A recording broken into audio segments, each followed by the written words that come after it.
Well, good evening and welcome to A Trip to the Moon podcast live, our first venture into live broadcasting. And this evening, we're going to be looking at everything that has happened so far on transfer deadline day. For Tranmere, we'll have a look at what's gone on in the window in general as well, because there's been plenty of action from that point of view. And to do that, we're going to have a number of guests joining us throughout the course of the show. Alex Hayes going to be on in a bit. Rob Edwards from TRFC Radio, Graham Hickey as well. But right now we're joined. We've got the A-listers on right at the top, and they'll continue all the way through. But Nigel Adderley of TalkSport and many other broadcasters who you will know, and Rob Pattinson join us to look back on so far one signing and one departure on transfer deadline day. So the arrival is a lad who's come in from Forest Green Rovers, Regan Hendry. Nige, how pleased are you with that arrival? Well, I think he ticks the boxes for what we were looking for. We're looking for a bit of pace and a bit of creativity in midfield. And anyone who saw him play in that game at Prenton Park last season when he scored that goal, the volley, I think to make it 3-0 early in the second half, he's clearly somebody who is a good player. And for whatever reason, he's found himself out of favour fairly quickly at Forest Green.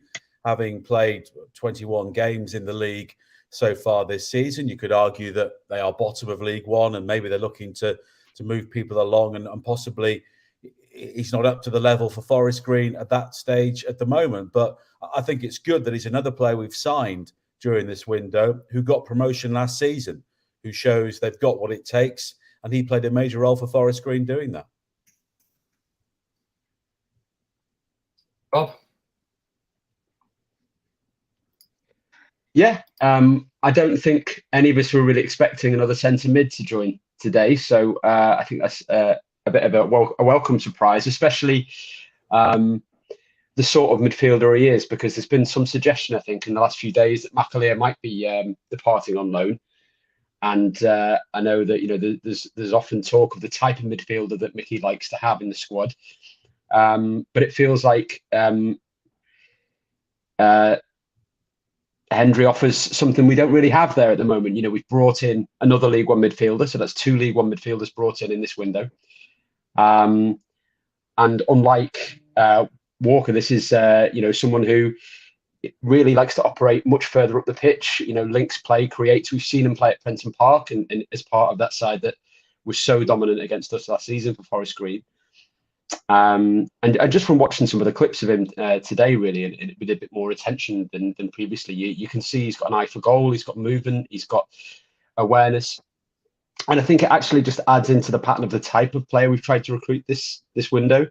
In that maybe some of the players, the likes of Reece Hughes, the likes of Reece McAleer, who maybe are still a bit earlier in their journey, a little bit less experienced. What we've actually done is we've brought in players a little bit further into that journey for this second half of the season. Let some of those other players go to get a bit more experience and come back. I think Mickey said it in his comments on the website today that, they can go back and come back stronger for the start of next season. What we needed right now was a bit more experience to help with that push for the rest of this season. And really pleased with that addition. And I think along with the other lads we brought in the last few weeks, I think it is a sign of ambition and something that a week or two ago we were all probably bemoaning we haven't really done any business yet. So yeah, I think it's been a pretty good final day of the deadline so far. It certainly has, and hopefully there'll be more to come because there's a couple of hours left until the window closes. It closes at 11 o'clock, and we will see what happens before then. You can see in the comments section, if you want to get involved, you can do. We'd like to hear your interaction on what you think of the business so far done today. Tranmere have had some pretty exciting January deadlines in the past. I was having a look earlier, and it's 3 years ago since Andy Cook arrived on deadline day, and I think James Vaughan might have arrived on the same day or a little bit earlier in that transfer window. Perhaps not anticipating that kind of excitement, but is a striker something that you might still like to see through the door before the window does slam shut? Yeah, I think so. In an ideal world, because we have signed Saunders, and I think he could prove to be a very good signing. And the fact he was prepared to get up at 5 o'clock in the morning on Friday and drive up from Bristol and sort everything out and then play the following day, I think that shows he's got an appetite to play. He's not just coming here because he's not made it at Bristol Rovers. He wants to advance his career, and I think that's a really good sign. Obviously, we let Nevitt go, which I think was probably good business. I'm not sure of the fee, but to get money for somebody who cost us nothing, I think is the way that we're going to have to work now. And I don't know about Jolly and maybe even Glatzel. How close to fitness are they? How close are they to a potential first team return? And looking at the players we have signed, the lad we've got in today, and also Chalmers, they are very much attacking midfielders. They're not the sort of players like Merry and even someone like Morris who plays wide. They are players who are going to look to join in and look to break late into the penalty area. And I think that if we're looking to attack League Two in the second half of the season, we're going to have to try and win games. We can't just go in there and try and grind them out. We're going to have to be offensive, and we're going to have to ask questions of the opposition rather than answer the questions that the game throws up, as Mickey says. We're going to have to ask those questions right from the start. And I think the attacking midfielders we've got in will help us to do that. I mean, it'd be great to have another striker to rotate, because I'm not sure that Mumbongo has been maybe the long-term answer at the moment. I think that lots of hopes were pinned on Glatzel in the first half of the season, and clearly that didn't last too long. Can he return? I don't know, but I think that they highlighted what they wanted during this window, and I think so far they've pretty much done it.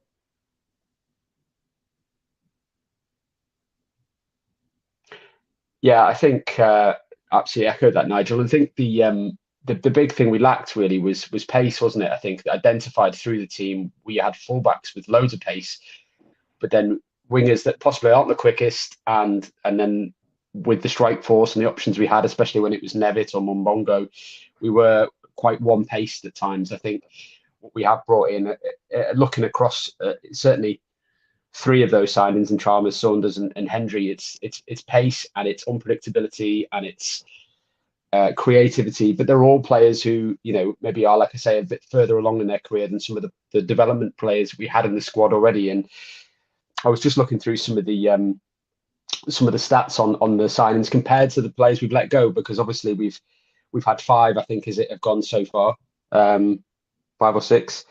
And Simiyu, Nevitt, and McAleer have all kind of left that squad for different reasons, alongside the goalkeeper and Neil Byrne. And what we've brought in is players who've all played a fair few games this season. I think Hendry's got 31 games, Saunders 21, Chalmers 13, and Walker's the fewest at 11. But they've all been playing either at a similar level to what we're at or a higher level, and they all offer us something different. And I think if we're looking at options from the bench, and we've seen, haven't we, in recent weeks, Mickey talking about, well, I didn't think there was anything that could really change the pattern of a game. Now, some of us might disagree about the benefits there, of fresh legs, even if it is like for like. But I certainly feel if you look at a bench that we can be putting out for this next few games going forward, when you're looking at which players are actually going to be in that side, it's hard to even tell which the 11 is going to be. And I think it gives Mickey a really good range of options, and also keeps a few players on their toes, because the likes of O'Connor and Merry really haven't had any competition for a starting place now for some time. I think if you're looking at having Walker and Hendry as options in there, there's every chance that one or both of them might find games where they're not starting, and the same for Hawks and for Kieran Morris as well. So, yeah, no, I think it really adds us options, and it allows us, like you say, to be more on the front foot and to really make teams worry about what we're going to bring. When I think we have become a bit predictable of late, really, with the set we've had, the 4-4-2 and the same kind of 11 players. So, yeah, no, I think it does. I would like to see one more striker through the door, if at all possible, I would say. Still time for that to happen today. Be good to have another option in terms of height, strength, maybe something different to Burton and Saunders, I would say. But otherwise, I think just a striker for me, and unless we do want to have another centre back as cover, given we've let a few go, and if we wanted to shift back to a back three, that's probably the area I'd say we're least covered in at the moment, other than a fourth striker really to join in that bunch. Well, let's have a look at potential starting lineups, because Andreas has got in touch with this question. Safe to say, or safe to assume, a midfield two of Hendry and Walker when all fit. And I think this brings into question kind of the options that Mickey has now. It doesn't have to just be 4-4-2. It could be 4-3-3. It could be 4-5-1, 5-3-2 could be an option again with the two centre midfielders who've come in, because there's a bit more drive and thrust in that midfield than perhaps you would get with O'Connor and Merry, who've both done very well. And you get here from Ian, who says, don't think either of O'Connor or Merry deserve dropping, but they need breaking up as a pair. The options now certainly in midfield look a lot stronger and better than they did on December the 31st, Nigel. They do, and I think that we just need something different. We need some more variation. I mean, I can see the comment there from Ian that was on the screen briefly, saying that he doesn't think that either Merry or O'Connor deserve dropping, but maybe that partnership needs breaking up. And I would tend to agree with them, because they've also played a lot of football this season as well. They've been first choice, and I think probably since late September, early October, that has been the midfield too. And I think that maybe things do need freshening up. And I mean, we do have options to put them in different parts of the field as well, and they do have that versatility. And I'm not saying that either deserve to be moved around, but if we are to get the best out of these players we brought in, then Mickey is going to have to try and be maybe a bit more expansive in the way he plays. Maybe you look at a midfield diamond with either Merry or O'Connor at the base of it, and maybe two players further forward, and possibly Morris working as a number 10. It's not something that Mickey Mellon has gone to on many occasions. It was, of course, the formation that Ian Dawes went to after Michael Jackson left, and we had that run of games where we scored plenty of goals and really attacked the opposition. Whether you can do that over a longer term, I'm not sure, but we are set up now to attack more than we were, say, at the start of September. And as Rob was saying, we've got pace in the team now. We've been 2-1 paced for the last couple of years, even after the business we did last January, when we brought in players like Hawkes and O'Connor on permanent deals. We brought Lewis Warrington in. We didn't really have someone who could get at the opposition. We could hold the ball, we could retain the ball well, but we didn't hurt the opposition enough. And I think now we have got the ability to do that on a more regular basis. We saw that with the goal against Orange. I know it was an own goal, but we had players dashing forward all over the field, even Jordan Turnbull joining in. I think he would have probably scored had it not been an own goal. And we want to see more of that, because I think too many fans at Prenton Park on a regular basis have at times been bored by what they've seen, because although we've dominated games, it has been fairly predictable. Now I think we've got that air of unpredictability, which could be used really well in the second half of the season.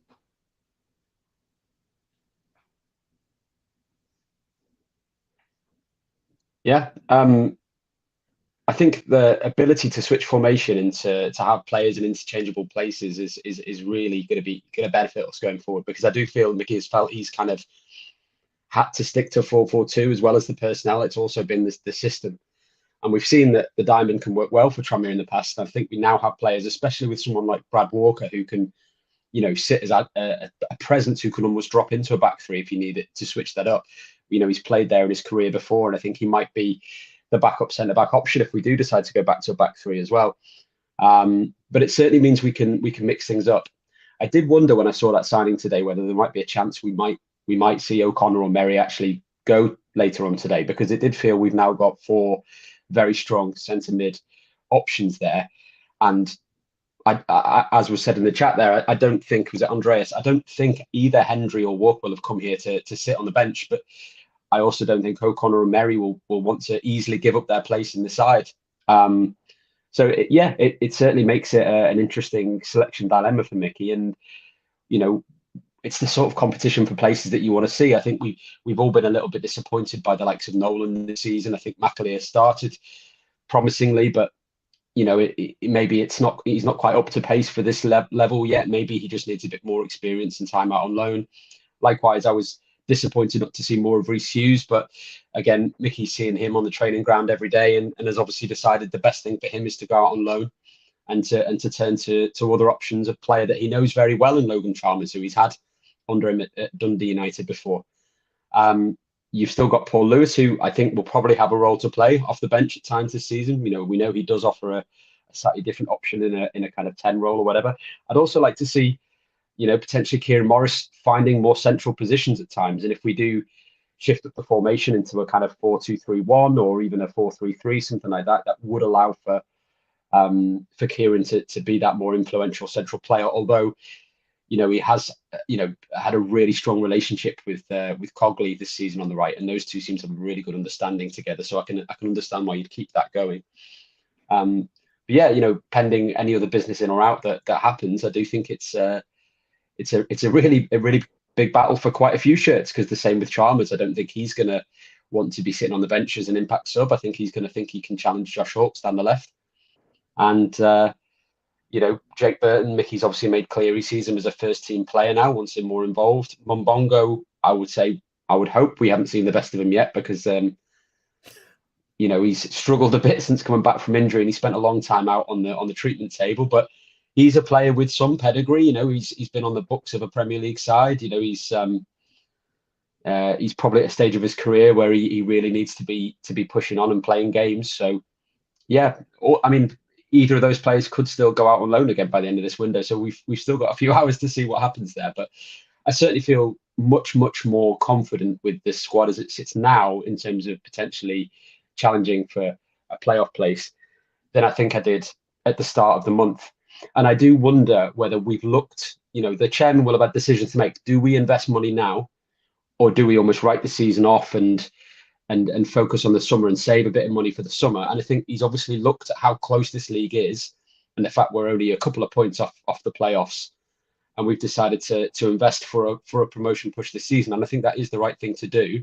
And I think we found players that hopefully can contribute to that. And there's absolutely no reason at all, if we can't get these players firing quite quickly, that top 7 is outside of our grasp, and it really should be the aim now. And I think you could feel that buzz, I think, on Saturday. And I think it was, yes, we played well on the day, but I also think the fans needed to see a bit of ambition maybe from the club, and to feel that there was something happening there that they could get behind. And I think that contributed to Mickey getting, the fans kind of up and behind him, because he was feeling more energized. And I think the fans also felt that maybe that sense of apathy had lifted a little bit, and we had something to look forward to. So yeah, it's positive signs, I think, and roll on Stockport at the weekend.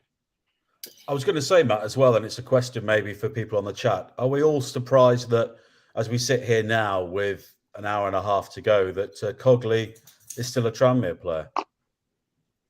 Well, that was something I was going to come on to. Absolutely.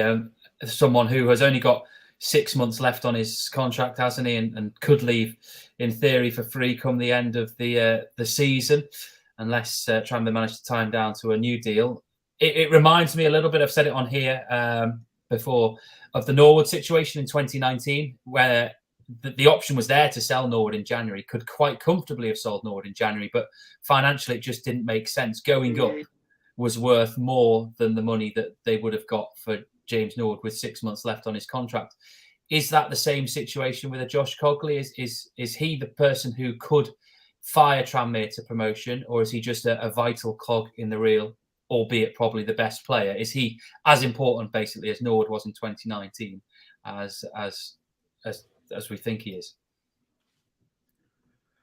What's interesting is a comment from Adam saying that had got used to the idea of Cogley going, him staying feels like a signing. And I know how he feels, because I was convinced that Cogley was going to have to go to finance this transfer window. If he wanted to do business, if we got, I don't know, 250,000 for him, then that would have given us the money to bring other players in. But of course, we've sold players on. We got very good money for doing. There was a sell on to Celtic, but we still came up with a decent sum of money at the end of that transfer. Of course, Nevitt has gone, and Burners has brought some money in as well, which I don't think we were necessarily expecting that to happen, because not too many Tranmere players have been sold in recent years. We've usually allowed them to move on. I mean, notably Paul Mullen, and that's come back to haunt us, of course, over the last few years. But I think that with Cogley in the team, we have a much better chance of getting promotion. But then, of course, the chances are he'll leave on a free, maybe go back to the Championship. He's 26. We won't receive any money. And is his position as crucial as Norwood's? Because had we sold Norwood, we may not have got promotion in the first place. When we did, we had no one left to replace him of that calibre at the higher level. So, look, it's a difficult one, and that's why I don't envy football clubs in January. I think what's really helped us has been getting, by all accounts, a ridiculous fee for Ross Doohan. From my perspective, it has been a huge boon. If the rumours of it being over £100,000 are the case, because he was probably reaching the point where most fans felt it was time for him to take a spell at the side anyway. So to basically have a ready-made replacement in Hewell there to come into the side, and to get that money for Doohan, which felt like the first real vindication of this developmental model. We did invest a bit of money on Doohan's contract in the summer, and put him on a kind of multi-year contract, and we've cashed in on that within 12 months, and probably takes a bit of the necessity away from receiving a fee from Cogley. I actually think if we were going to move Cogley on financially, for us, it would have had to have been before the season started for us to really have got a fee of any significance. I think if we'd have sold him this month, and touch wood, he stays past 11 p.m. tonight, but if he'd have left us this month, I think the fee would have been a lot smaller than maybe we would have got in the summer for him. And I think I do expect him to go in the summer. I wouldn't be surprised if Bristow was sold in the summer, hopefully for a good fee if it does happen, because I think he's proven he's easily capable of playing at least a level above, I would suggest.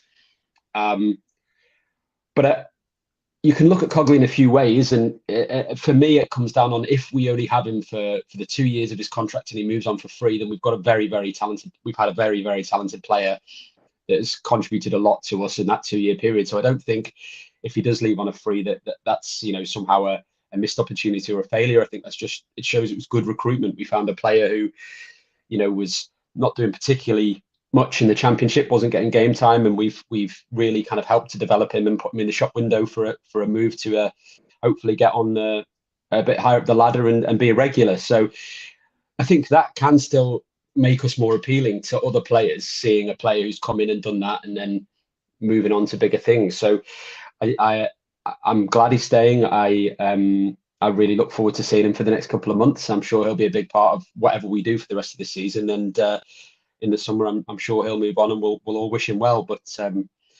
yeah, it is a relief in a way. We're not having to try and replace him in the last week of this window. And I suppose you have got O'Connor there if we do need the cover. It is his supposedly natural position, even though we would probably say we haven't really seen the best of him in that role. But yeah, certainly pleased that he's staying on. And like I say, having a transfer fee for Ross Doohan this window is, I think, really helps and possibly helped us to put some of the money towards some of these players that we have brought in. Some good points from the people in the chat. Steve gets in touch. He says, I know we won't get any money for Cogley. This is the point you've just been making, Rob. But it will benefit us as young players with potential. Will see us as a good place to come and develop. And I think that's something that's maybe been missing over the last few years, other than really Ollie Norburn. I can't remember a huge number of people who've come in and then gone on to much better things. But Max, and in terms of selling them, we did Max, one in the Tribunal there, which was a rarity. Yeah. Yes. But Max and Norburn, I think the only two. Which was astonishing.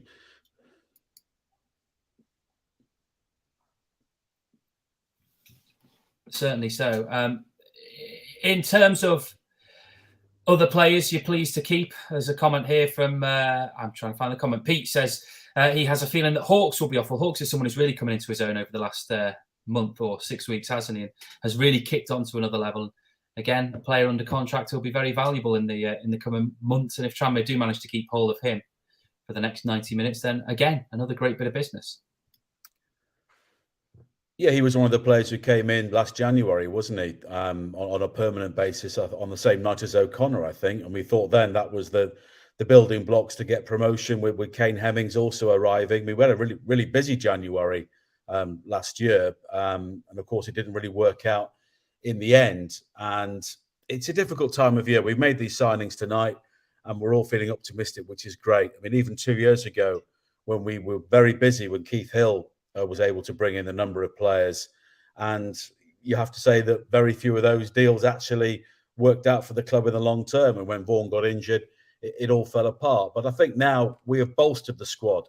I think there's much more depth to the squad now, and it looks much better balanced at the end of January than it does at the start, because we've shed a couple of midfielders on loan. Of course, Burn has gone on a permanent basis. We've still got Jameson, who can offer cover in the back four should we have a problem. And as you said, if Cogley does leave in the next hour and a half, and I hope he doesn't, or if there's a problem there, O'Connor could slot in there. Now we've got so many midfielders who could fill O'Connor's potential role. So we've got to have these options, because we always seem to pick up injuries in the last 10 or 15 games of a season. And I've no doubt that will happen again now. Yeah, it's really important, isn't it, not to be relying on that one player in a position that, suddenly you've got nothing left to come and fill in. And we all remember that season when we were top of League One, and after the transfer window, it all kind of fell away as a mix of recalls from loans and injuries. I think there's other benefits to some of the recruitment as well, because Hemmings has come in for quite a bit of criticism this season, and I think some of it, you can see the justification. Some of it, I think, is a bit harsh, and I think it's always difficult when a player is a captain in a side that maybe is struggling a little bit, because there's an added level of responsibility on their shoulders, which I think at times has seemed to be the case for me with Kane. But I really think there's a good player in there, and I think we haven't really found the construction of a team set up around him that's got the best out of him this season. And I do wonder whether once a partnership starts to form with Saunders, because I feel like it's a more natural partnership than maybe what he's had with Nevitt or with Lewis, that we might start to see some of the best of Kane Hemmings again. I think the best he's looked in my memory from playing for us has been when he was alongside Glatzel, and he had a player who's a little bit clever, a little bit quicker, a little bit sharper to play off him. And I do think with some of these signings coming in and around, I think Kane's football brain will really complement that. So I think it'd be good to see. He needs the confidence of a couple of goals. I mean, he did miss another one on Saturday, which you could see the frustration when he kicked the post afterwards. Flipped it up onto the bar with a bit of a miss kick. But like I say, I think he's a classy, clever footballer. I'd like to see him really take advantage of having players dragging players away and making space for him. And we know we can shoot from distance, and hopefully he's not going to end up having to drop as deep into the midfield if he's got the likes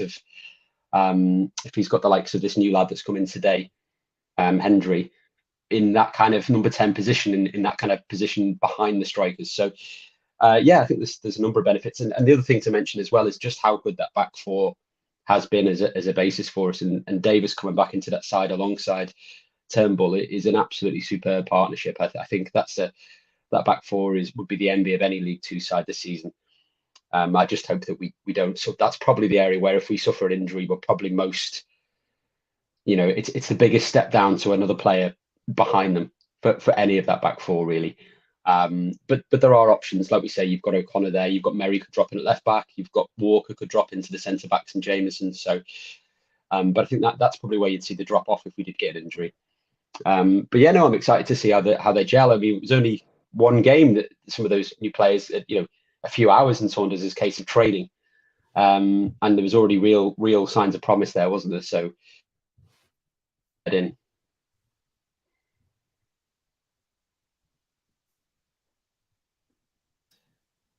we're going to be rotating some guests in and some guests out in a moment or two, because we're taking much of your Tuesday evenings. But a killer question to you, Nigel. It seems we've just lost Rob for a moment there.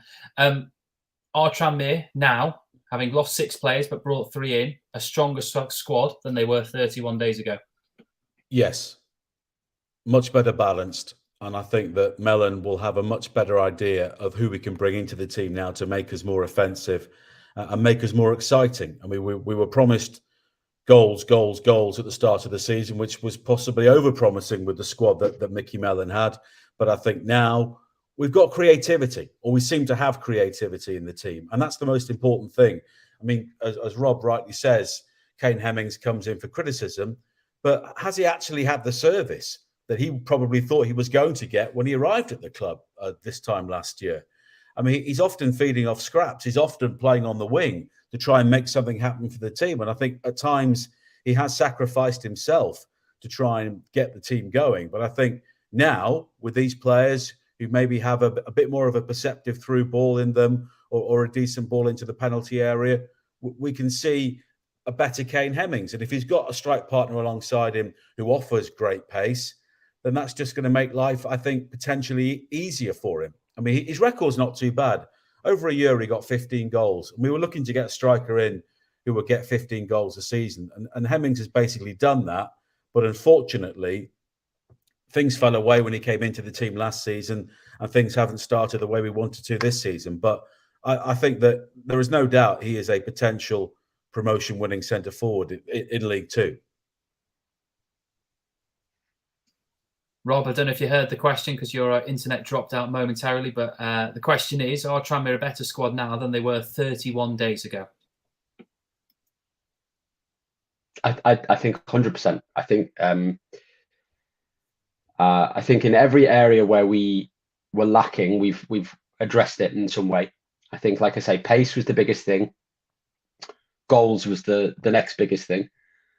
And I think the type of players we brought in are exciting attacking footballers, 3 of them, and a kind of passer, a kind of quarterback type player in Walker, who I think isn't just there to be the kind of big man at the back cleaning things up. He's been brought in to be part of the building of play from the base of the team as well. So yeah, I think that side throughout is much more. I think we've replaced where we've sold with improved signings, and I didn't think we needed to replace Doohan because we've got Hewell as a good prospect coming through, who played really well against Newcastle. I think he's looking good since, and I still think Joe Murphy can do a job if needed if he's called upon. So yeah, for me, I'm much happier with the squad now than I was on the end of December, early January. And I would still like to see one more striker through the door, but let's see if that happens. But no, I think we've got a much stronger chance of being in that promotion battle come the end of the season now. Fingers crossed that is the case. We've got 90 minutes until the window closes. Just very finally, before I do let you both go and enjoy the rest of your evening, is there any transfer business around League Two that has really caught your eye this evening that you've looked at and thought that is very interesting from the club's point of view? I know Tranmere were very heavily linked with Garner, who's gone to Barrow for what is a Barrow club record fee. Is that one that catches the eye for both of you? Sorry, I think that what's caught the eye is the business that's been done at the bottom of the table. I mean, Colchester and Gillingham have really bought big, relatively speaking, in this window, and they've gone to clubs far higher up. And Nigel Clough, the Mansfield manager, was saying the last couple of days that it's really changed the game for them because their decent players are being offered better cash packages than they can, and as a result, they're heading off to Colchester and to Gillingham. And I think it just shows the desperation to stay in the league because people are looking now at the situation involving Wrexham, Notts County and Chesterfield and thinking you've got clubs there spending big sums of money, although Chesterfield have sold Shamanga to Peterborough today, so their promotion challenge has been damaged. And the danger of going down now, I think, is even more acute than it was when we went down. And it looked pretty ropey when we went down back in 2015. But looking around, nothing's really caught my eye in terms of big signings around the top. I thought Salford would spend a lot of money. I was led to believe that they had several £100,000 they could spend, but I don't really see that in the business they've done so far. Obviously, they're playing tonight, so maybe there'll be some news after that game. Barrow are 5-1 down at Carlisle in their big local derby, so their big signing hasn't really had time to make an impact yet. So I think that it has been busy, but I think that I know we would say this, but I think that the deals that we've done will have caught the eye of many of our potential promotion rivals, and people will view that as good business. Yeah, I'd agree with that. Now, nothing's really caught my eye today in terms of deadline day deals, other than the fact that we've been linked with Garner, and I think a player with his kind of skill set would have been quite handy to have, but I certainly wouldn't be putting a record. I don't know what Barrow's record transfer fee is, but I don't think we needed to go later, and I don't think he would have been first choice here either. So possibly why Barrow would appeal more. I think earlier in the window that that, as Nigel says, there was a lot of movement from sides who were down the bottom end, and it'd be interesting to see if they really pick up as a result of that. And I think Walsall brought in a couple of decent additions as well. I know we were looking at Jamil Matt as well at one stage.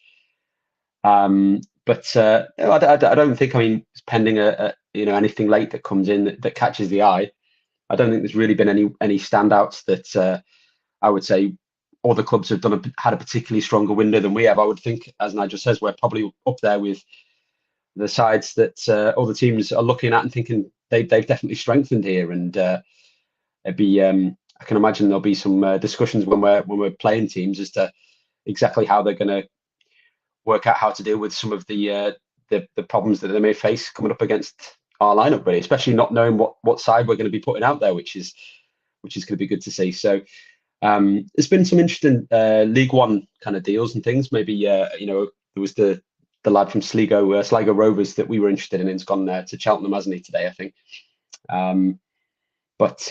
No, I think we can be pretty happy with the business we've done and looking at the rest of the division, to be honest. Absolutely. And hopefully, as I say, hopefully there might be a little bit more to come. Guys, been a pleasure to have you on this evening. So thank you very much to both of you for joining me on the first Trip to the Moon live. Hopefully it'll be the first of a few that we can do. But Transfer Deadline Day live, it's been great to chat to both of you. So thank you for your time.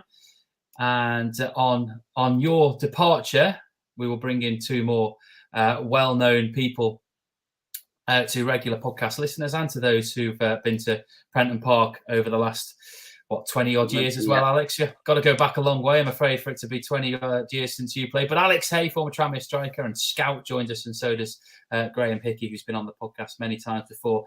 One thing I wanted to ask you, Alex, before we get into the business or your reflections on the business that Tranmere have conducted, how hard is it to get a deal over the line on deadline day? Oh, we've lost Alex. We'll get him back in a moment or two. Maybe he didn't like the question. But Graham, great to have you with us as well. We've talked to Nigel, we've talked to Rob about the business conducted. What's your take on the arrivals that have come in during the window, the three that have come in? It seems like smart business to me. The people we've got people out, and I think we'd all listen to what Rob and Nigel were saying. I think the money we've got for the people we've got out is probably more than we expected, and I think we were all expecting Doan to be dropped, and then instead we get a decent fee for him. And it looks like we're going to make the signings we wanted to make. We've got creativity in there, which is something we've been looking for. We've got pace in the side. This time last week, I'd have given you probably a different answer, and I was not hugely keen on the rest of the season being much of a success, but now, we've got creativity, we've got pace, and I couldn't see that happening at the start of last week. So I'm pleasantly surprised, and I think what we're doing now is adding we've added a bit of experience with Walker and Reagan players who have been at this level, and obviously we've got Harvey Saunders as well, who we're hoping can kick on and be something like a Dom Telford, or one of those players who finally gets a run of games and can get a few goals. Hopefully that is the case. Alex is back. You're with us, Al. I'm not sure if you heard the question before you made an abrupt exit. No. How hard, as you'll know as a former scout, how hard is it to get a deal over the line on deadline day? I think it's difficult. It depends how long it's been going on. I think the longer you leave it, the more you sort of have to chase it. And I think chasing it can make things more difficult because you just want to get it over the line. So if it's been bubbling on for a while, it makes things easier. And you've been talking for a number of weeks. But when it comes down to sort of the final day and the final hours, I think both parties, I think the power ends up more with the player than the club. And that can make it difficult at times. In terms of how long a deal has maybe been in the pipeline, then we hear, look, all of us have watched Sky Sports News on Transfer Deadline Day. We hear about them, the big players jetting off to some far-flung destination on the British Isles to sign for some club for big money. Obviously, that's not the case with what Tranmere are dealing with. But what actually physically has to be done to get a deal over the line? I think it's all the paperwork. So as soon as everything's agreed, that's relatively straightforward and quite quick. The secretaries will have it done.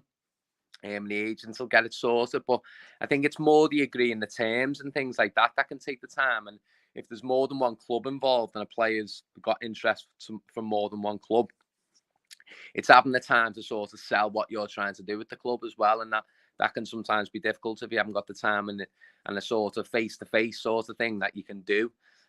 Phone calls to agents and over the phone to players, it's sometimes difficult to portray what you want to do. So if you've got a bit longer to do it, you can sort of court them for longer.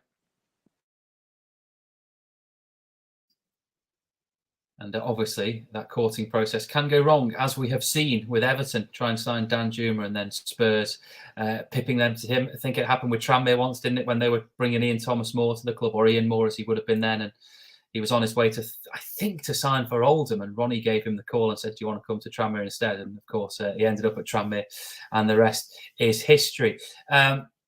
Still, an hour and 20 minutes to go until the deadline is brought upon us, and we will know by then if any more business has been conducted. I want to go to a quote that I've seen from Mickey Mellon today, and this is to both of you, but this is the first time I've outwardly seen him.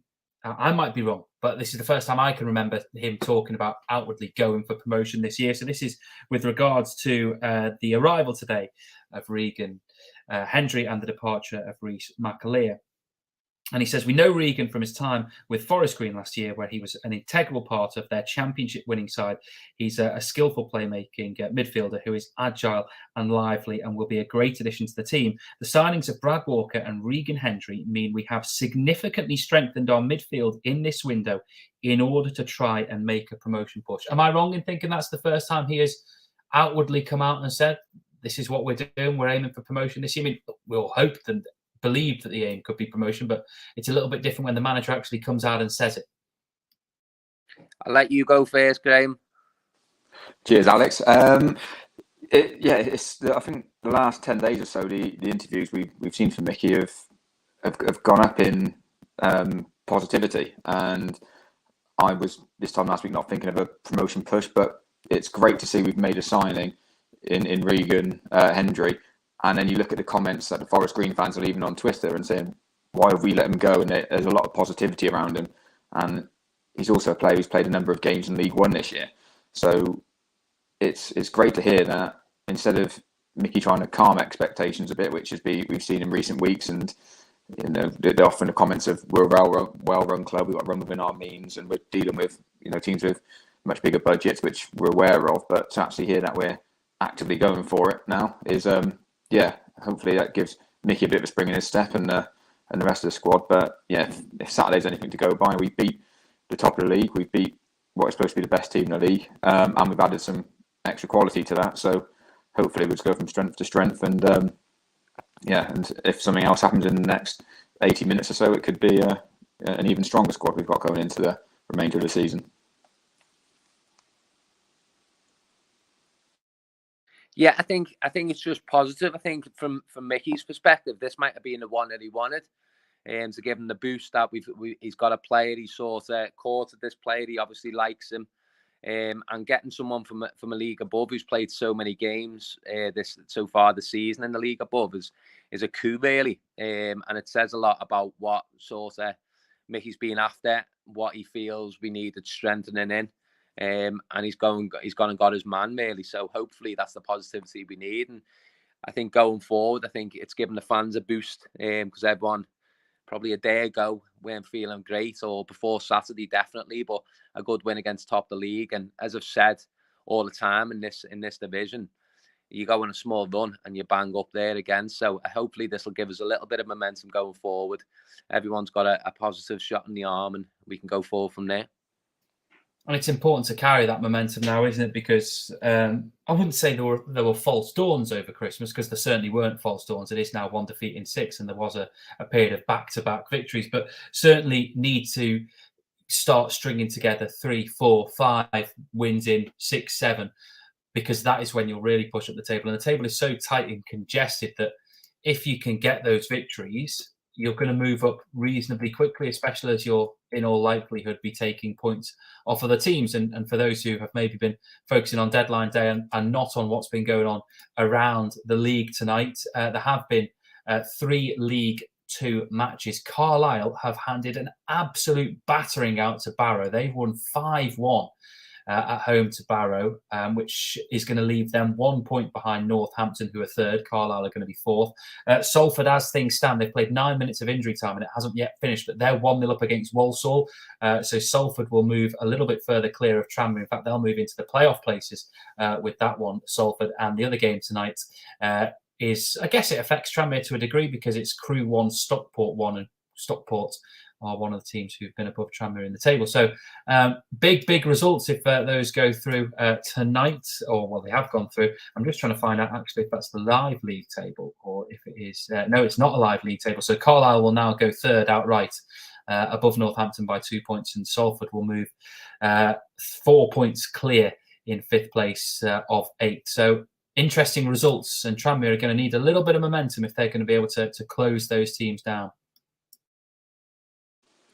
Yeah, we've got we need that momentum, and especially going into just looking at the run of fixtures to the side of me, we've got an incredibly tough run coming up. We've got many of the big spenders, and we've got Stockport next, and we've seen Stockport have had a very active transfer window, and unlike us, they're not having to get players out the door before bringing them in. They're adding more and more to their squad. We've got Salford in a couple of weeks as well. Next Saturday, in between that, Doncaster, Bradford, Mansfield, Stevenage. And it's a pretty daunting month coming up. So we absolutely need to get that momentum. Any chance of going to absolutely put a run together? If you're a betting man at the moment, I think you'd be putting your money on other teams to go up rather than us. Although that result on the weekend would have raised a few eyebrows. But yeah, we need to start making a run soon. We're well known for going on either a terrible run or a fantastic run. And like I said, we had the couple of results over the Christmas period that went well, but we didn't back up with 3 extra wins. We had that disappointing result with Crewe despite a dominant performance. So, yeah, if we're going to stand any chance of going up, we've got to put a run of results together. We've given ourselves quite a few furlongs to catch up on. And, yeah, if we're to get anywhere near the top, we're going to have to put some form together. I think sometimes the bonus playing the top teams. I think we're Tranmere are sort of, when it comes to Tranmere, I think sometimes we're better sort of playing against the better teams. I think it takes a bit of pressure off. And I think when we have to break teams down, that's when it's difficult. But when we can play the way Mickey likes to play, soak up the pressure and score on the break against the better teams, they'll be expecting to come and beat us. So I think it is a tough run of games, definitely in fixtures. But it can make us or break us, can't it? It can make or break the season. I always fancy us sneaking into the playoffs. I don't know why. I think as long as you're in the top 10, the top 12, with it being the third automatic place, I think you've got a shout, and a few wins on the bounce will put us right up there. Rotate you two out in a moment or two because we've got some more guests to come. But before I do, we've got to talk to you about your good mate Dave Challoner, Alex, who's doing a pretty good job, isn't he, at Stockport? I know he was on here a few weeks ago, and it was great to chat to him. But I don't know if you've caught up with him of late, but certainly I think they'll have promotion on their minds as well, given the money they've spent. Yeah, definitely, and I think it's always been on his mind. He had a tough start to the season, I think, and they managed to turn it round. But I think when I looked at their squad at the start of the season, I was in no sort of doubt that they'd end up close to the top than they are to the bottom. And I think the players they brought in on top of the squad they've already got can only strengthen them. Obviously, they got beat last week, and I think they'd have expected to win tonight at Crewe. So 2 possibly disappointing results with a big game coming up against us. So hopefully we can sort of leap above them and put ourselves in a good stand moving forward. But I'd fully expect them and ourselves to be fighting for playoff places at the least.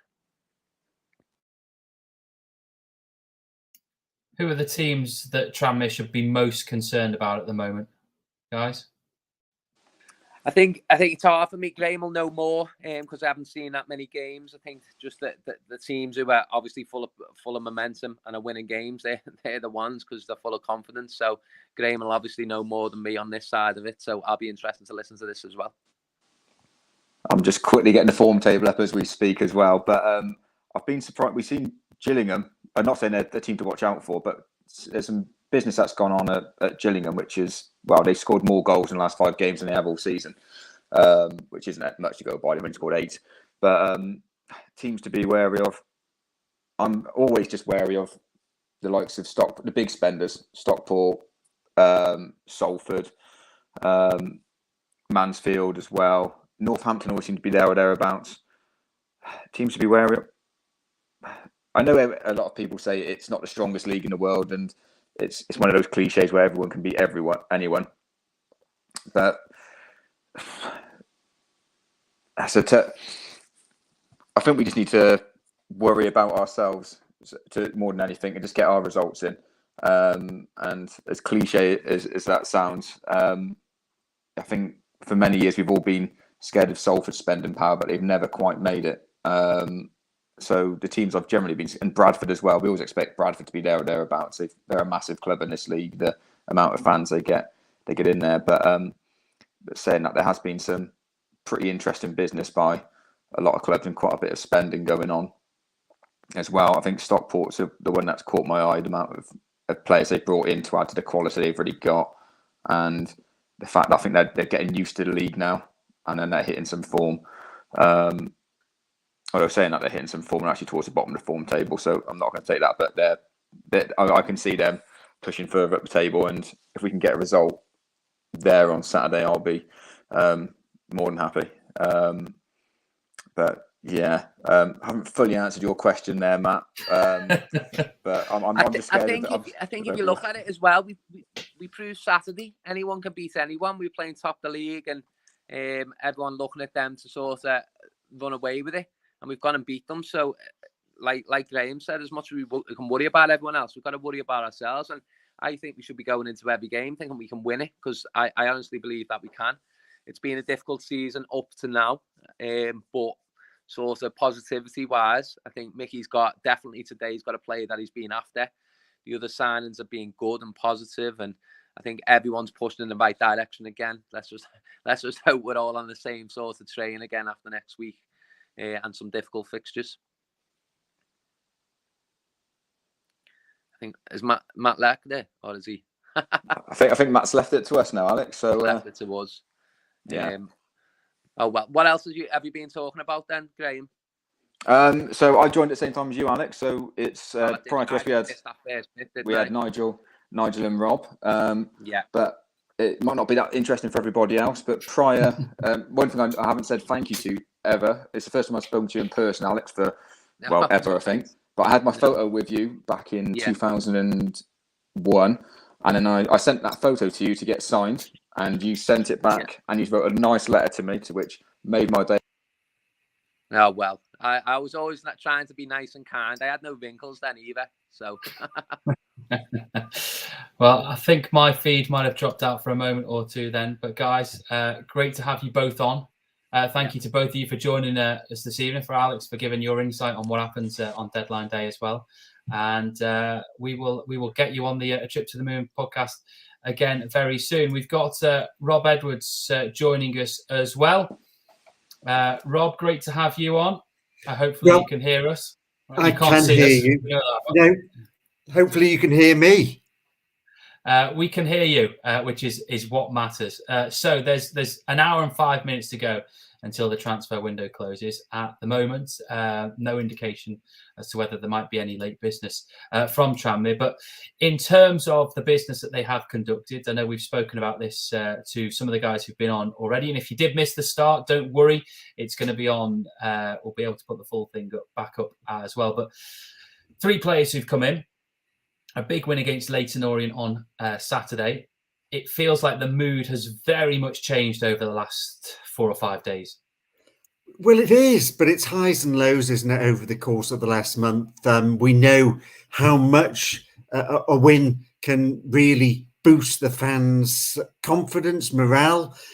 But as much as we say it has that impact on the fans, I've got to assure you, I'm standing outside the dressing room on Saturday afternoon after the game, and it has a huge impact on the players as well. One of those things that you probably are aware of, and it's not known to supporters, is that it's almost, I don't know, privilege or traditional that if a team wins, they have the boombox or the Bluetooth speaker or whatever, and they've got the tunes coming out of their dressing room. The losing team doesn't, and I don't know why that's the case, but it seems to be sort of a punishment. If you get beat, then you're not allowed to put the music on and have to suffer in silence.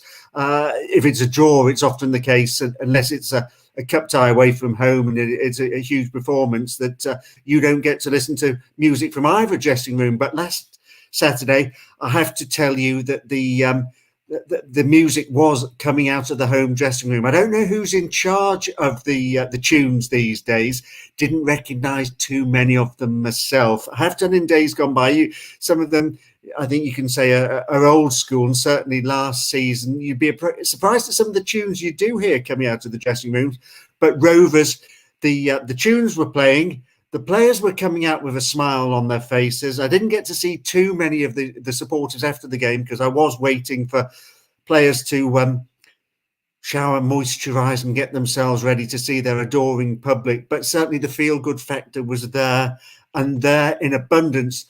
But not only from the players, but also from the coaching staff. Big smile on the manager's face, big smile on the coach's face. Had the privilege of high fives from one or two on the way up the dressing room, up the tunnel to the dressing room, and it transformed the atmosphere on Saturday. Looking forward, I know, to this Saturday, and certainly with a big support base, looking for debutants, see how they're going to make an impact on Saturday. Absolutely. We are also joined now by Pete Brown. I'm not sure if you're still over in America, Pete, but great to have you on. Pete, you might have heard some of the stuff that he has done, because we've been able to link some of the stuff, his incredible stat digging out there. Pete, you've sent me some stats this evening regarding some of Tranmere's most successful January signings. Yeah, so I was having a little dig around today just in terms of the players. So it's data from Soccerbase. It's which players we have the best points per game records, anyone that's played for us from 1996, 97 onwards. And a nice stat in terms of an unsung January signing quietly having an impact is, of all the players that have made at least 10 starts in Football League games since 96, 97, the player with the best average record of anyone is Ben Pringle, who averaged 2.17 points per game from his 12 starts, which is pretty. Yeah, it's not bad at all. That sorry, you froze for a moment, so I thought I'd better step in. No, go ahead. No, doing well at. I think he's at Altrincham at the moment, so he's still in the northwest. But yeah, we forget the impact that these players do have. We certainly do. Hopefully, some of the one that players really that surprised me as well. will have a similar. Sorry, as I said, of the. I think if anyone thinks back to that season, the one that really stands out generally is Perkins in terms of like picking the season. I think when I looked through that data, I was really surprised to see that Pringle had that bigger impact. To be honest, I'd forgotten he'd started that many games. I sort of thought of him as sort of someone that came on to shore up games. I remember he came on at Wembley, of course, and I remember like a really good late cross for Jennings to head home in the win against MK Dons. But I think for me, in my memory of him was that he was sort of an impact player, but data does suggest otherwise. let's look at what has been done so far then, guys, because with an hour left, there might not be any more or much more business conducted. There has been a signing today, so for those who are joining late and maybe haven't seen the news, obviously Regan Hendry has arrived from Forest Green. He's on loan until the end of the season. I believe he is out of contract at the end of the campaign as well, so maybe there's a possibility that move could be made permanent if he proves to be a successful signing over the next 4 or 5 months. Obviously, we've also seen Rhys McAleer leave the club today. Rob, your thoughts on Rhys McAleer leaving, as well as your thoughts on Regan Hendry coming in? Because for me, Rhys was a player I was really excited about when he joined. I saw some of the videos of what he did up in Scotland, and the reports were that he was a really handy player. He could add a little bit of drive to the midfield, but it maybe hasn't quite worked out for him. Yeah, I'm a saddie. I do tend, if there's nothing else on, to watch BBC Scotland's Championship games on a Friday night. I'll watch that or the Northern Irish games rather than watching a Premiership game. And I did actually see him playing in those the end of season run for Inverness Cali last season. Saw that free kick that he scored in the playoffs. Or was it the playoffs? I think it was. And saw him when he went to play against Kilmarnock. Really liked the look and really excited. I know at the start of the season, I thought pre-season his vision was tremendous. One touch, really looked exciting player. Hasn't come on. Whether that's because of actually the players alongside him as much as anything else, because he's linking plays, looking to get the quick pass forward, releasing players. And we didn't have players to release into space. If you think about it as a Tranmere supporter this season, a lot of those balls that we've seen have actually been, to this stage of the season, sort of the long balls in the middle that we've been a little bit frustrated because the centre-halves have been gobbling them up, because there hasn't been the balls down the channels for somebody with a pace to get onto. He's gone to United having a good run, won 3-0 at Cove tonight in front of a huge crowd of 433 in the Scottish Cup. I actually watched them beat Cove away again 5-0 on last Friday. So he's going into a team that are on form in the Championship. He'll be looking forward to that challenge. As you say, with Regan Hendry, I'm a little bit excited insofar as I look at the challenge that the manager's got in front of him, and we look with the development model. Leo Connor, he's one of the prime assets. Chris Merry coming to the end of his contract, and you can't help but just wonder, potentially Walker and Hendry, they could be our new midfield pairing next season should Merry get offers, and it's quite conceivable that he gets offers higher up the food chain, or indeed we look to take advantage of Leo Connor. So that could be our new midfield pairing. But at the same time, you sort of say it's also a little bit of a change in that it's much more of an attacking lineup than the defensive pairing that we've had with Merry and O'Connor so far this season. So it's going to be a little bit of an evolution potentially over the next couple of games. Yeah, I agree. I think with Rhys McAleer, I kept hearing everyone sort of saying, everyone kept saying there's a player in there somewhere. And I kind of said, I didn't see any of the pre-season games, but from the games I've seen him play in the league this season, he just seemed too prone to go missing for me. Like, he seemed to have all the assets of a very good player, but I just never really saw that player come to fruition. But if you compare the players we've brought in against the ones that have gone out, it's really difficult to argue that we haven't upgraded significantly. And the other thing that sort of struck me is Mickey historically, he likes having players that know how to get out of the division, that have experience of promotions. And you think of sort of like Perkins, Scott Davies, Steve McNulty, like those players, he added those go-to players. And Walker has got out of the division with Port Vale. Saunders has got out of the division with Bristol Rovers. Henry's got out of the division with Forest Green. So I think these are sort of Mickey's kind of players in terms of they have the experience of the big games and of getting out of the division. So it's exciting, and I think of the players that have gone out, I understand why Hughes has gone, but I've been really impressed with everything that I've seen from him. He's a player that I would have liked to have seen play a little bit more, particularly when we're going through the really bad run, because from the appearances that I've seen from him, which is all the league games, he's always impressed me, but has just sort of gone missing. But I don't see him on the training ground, so Mickey will have his reasons. And looking at who we've brought in now, he was going to be further down the pecking order, so it makes sense for him to go off and get experience and play games at a lower level, I think. Okay, just as you got to agree with Hughes, thought he had a fabulous game at Salford. He scored a good goal when he played in the Papa John's Trophy. If I may, Matt, a couple of updates because I know people have been asking. Charlie Jolly doing the rounds with him before the match on Saturday. For those that were querying his fitness, he's targeting April for a return. At the moment, he's training on his own, really doing the running, but he's looking to be back at the end of April. Kyle Robinson.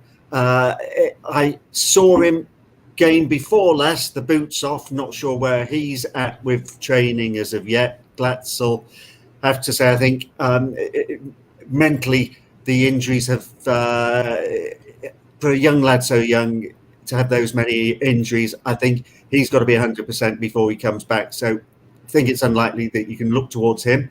And as an aside, as you've mentioned him, Pete, who should I bump into this afternoon? Literally bump into him, but Scotty Davis, of all things. And just to let fans know, Scotty, he's still he's not able to run. Obviously, his Achilles has had an impact playing footy with the kids, but his back's better, and he's enjoying life. So that's just a nice update to give everybody. A very good guy, Scott Davis. So good to hear that. Just on McAleer, one thing that I kind of feared when I heard the news that he was going to be leaving and then it was made official that he was off to Ayr was that I worried that might kind of be the end of his time at Tranmere and we might not see him again in a Tranmere shirt, because we've seen it before, haven't we? These young players have come in. They've not, or not just young players, but players in general have come in. They've not made too much of an impact and then they've left again quite quickly. Neil Burns done it this year. Watson did it last year.